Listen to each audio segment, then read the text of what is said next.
नहीं आती है आपको? पूरे देश में उनके नाम पे आपने वोट मांगा। हम तो पार्लियामेंट का सेशन खत्म होता है घर जाते हैं। हमारे वो जवान जो सीमाओं की रक्षा करते हैं वो घर नहीं जा पाते। दिवाली हो, होली हो, तमाम त्योहार हो, शादी हो, ब्याह हो, चाहते हुए भी अपने घर नहीं जा पाते। देश की 15,000 किलोमीटर की सीमा की सुरक्षा ये सीएपीएफ के जवान और अधिकारी करते हैं। क्या उनकी मौत को आप शहीद का दर्जा भी देने को तैयार नहीं? शर्म नहीं आती आप हमारे जवान जो शहीद होते हैं सीएपीएफ के, बीएसएफ के, एसएसबी के, सीआईएसएफ के, सीआरपीएफ के, आईटीबीपी के, उनको शहीद का दर्जा भी नहीं देते। आप अपमान करते हैं लगातार जिन्होंने इस देश के लिए अपना योगदान दिया। एक फिल्म आई थी बॉर्डर, उस फिल्म का गाना था संदेशे आते हैं हमें तड़पाते हैं, जो चिट्ठी आती है तो पूछे जाती है कि घर कब आओगे। हम तो पार्लियामेंट का सेशन खत्म होता है घर जाते हैं, लेकिन हमारे वो जवान जो सीमाओं की रक्षा करते हैं वो घर नहीं जा पाते। दिवाली हो, होली हो, तमाम त्योहार हो, शादी हो, ब्याह हो, चाहते हुए भी अपने घर नहीं जा पाते। महोदया, देश की 15,000 किलोमीटर की सीमा की सुरक्षा ये सीएपीएफ के जवान और अधिकारी करते हैं। और मैं बड़ी विनम्रता पूर्वक आपके माध्यम से सरकार से पूछना चाहता हूं, क्या उनकी मौत को आप शहीद का दर्जा भी देने को तैयार नहीं है? शर्म नहीं आती आपको? आप हमारे जवान जो शहीद होते हैं सीएपीएफ के, बीएसएफ के, एसएसबी के, सीआईएसएफ के, सीआरपीएफ के, आईटीबीपी के, उनको शहीद का दर्जा भी नहीं देते। सीआरपीएफ के 40 जवान पुलवामा में शहीद हुए। उनके नाम पर घूम घूम कर पूरे देश में प्रधानमंत्री ने वोट तो मांगा, लेकिन उनको शहीद का दर्जा नहीं दिया। कितना बड़ा गुनाह आप उनके साथ कर रहे हैं। महोदया, मैं आपको बताना चाहता हूं कि पिछले 50 वर्षों में एक दो नहीं, तमाम कमेटियों ने सीएपीएफ के अधिकारियों के पक्ष में रिपोर्ट दिया, रिकमेंडेशंस दिया, सरकार से अनुरोध किया कि उनको उनका अधिकार मिलना चाहिए। और यह अधिकार क्या है महोदया? 2025 मई का सुप्रीम कोर्ट का निर्णय है जो कहता है cadre review with in 6 months, slowly reduce the deputation of IPS officers with in 2 years। यह सर्वोच्च न्यायालय का निर्णय है, कोई हमारे घर से निकला हुआ निर्णय नहीं मान्यवर।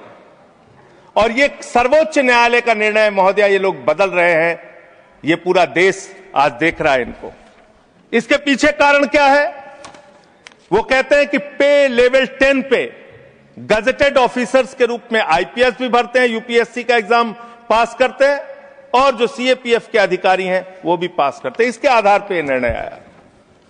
और 6 जो अलग अलग कमेटियों की रिपोर्ट आई, 1970 में एलपी सिंह जो सेक्रेटरी एमएचए थे, उन्होंने कहा finding avenues of promotion for officers of the IPS can not be the overriding objective.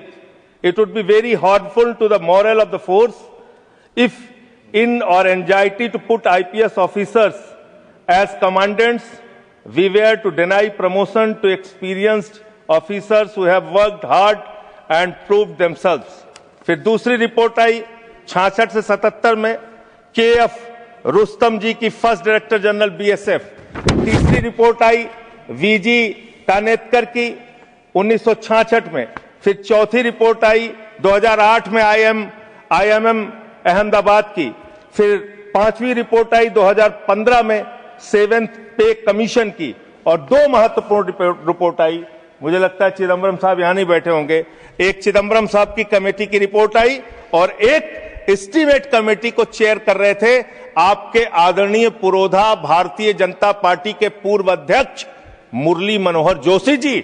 उनकी रिपोर्ट थी कि सीएपीएफ के अधिकारियों को प्रमोशन का वैसा ही मौका मिलना चाहिए जैसा कि आईपीएस अधिकारियों को मिलता है। ये मुरली मनोहर जोशी और पी चिदम्बरम जी की रिपोर्ट है।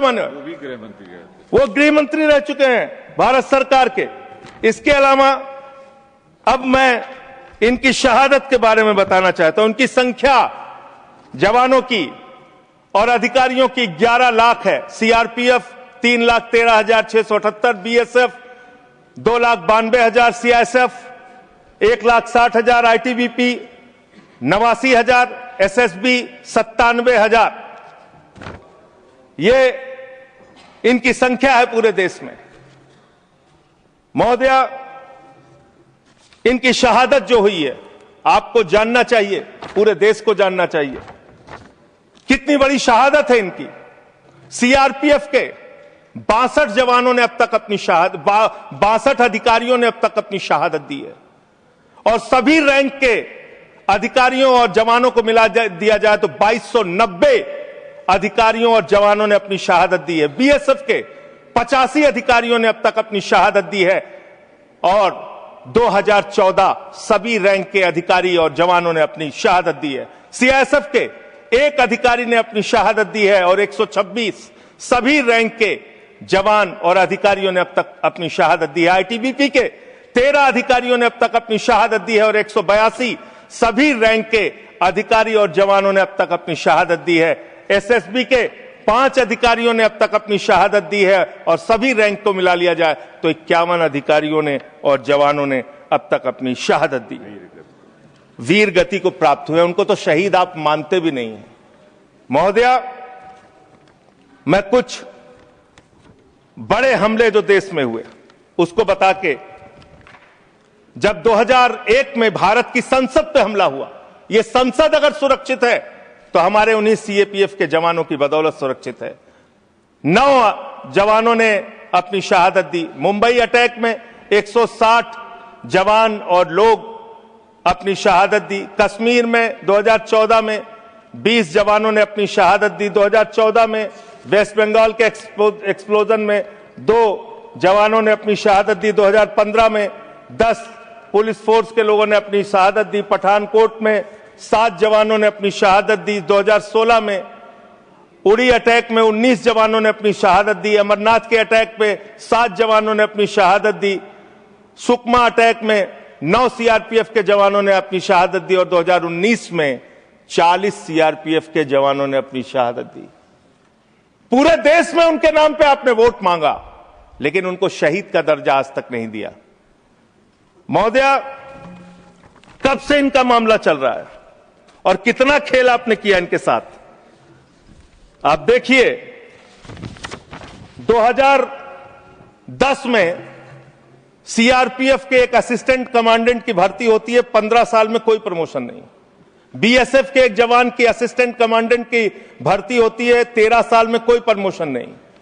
और एक आईपीएस अधिकारी की 2012 में भर्ती होती है, 13 साल में 4 प्रमोशन उसको मिलते हैं। हम आईपीएस के प्रमोशन के खिलाफ नहीं है, लेकिन सीएपीएफ के अधिकारियों को प्रमोशन क्यों नहीं, ये तो कम से कम आपको बताना पड़ेगा। इसी प्रकार से डिप्टी कमांडेंट पे 18 साल में 1 प्रमोशन बीएसएफ सीआरपीएफ को, और 20 साल में 1 प्रमोशन बीएसएफ को, और आईपीएस अधिकारी को आईजी रैंक पे 19 साल में 5 प्रमोशन मिलकर आईजी वो बन जाते हैं।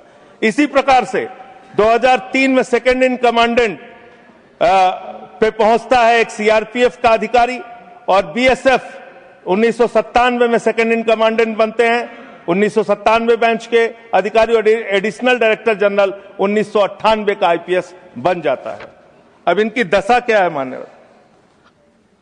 जो आपने इनके साथ किया, कैसे कैसे किया, यही अंतिम बात कह के अपनी बात समाप्त करूंगा।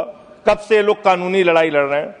2012 में इन्होंने हाई कोर्ट दिल्ली में एक रिट पिटीशन दाखिल किया। फिर 2015 में इनको दिल्ली हाई कोर्ट से इनके पक्ष में आदेश आया। 16 में फिर आप इनके खिलाफ चले गए। फिर फरवरी में सुप्रीम कोर्ट ने आपके आदेश, आपकी एसएलपी को रिजेक्ट किया। फिर 2 अप्रैल 2019 में फिर इनके पक्ष में आदेश आया। फिर 3 जुलाई 2019 को, सबसे महत्वपूर्ण यह है महोदया, 3 जुलाई 2019 को, मेरे ख्याल से 2 कैबिनेट मंत्री तो हैं, वो जरूर रहे होंगे उस कैबिनेट में, कैबिनेट ने पास किया महोदया, इसी सरकार के कैबिनेट में। क्या लिखा है इसमें? This would result in grant of NFFU to eligible Group A executive cadre officers of CAPF. The decision would also benefit Group A executive cadre officers of CAPF for availing the benefit of NFSG at an enhanced rate of 30% as per guidelines.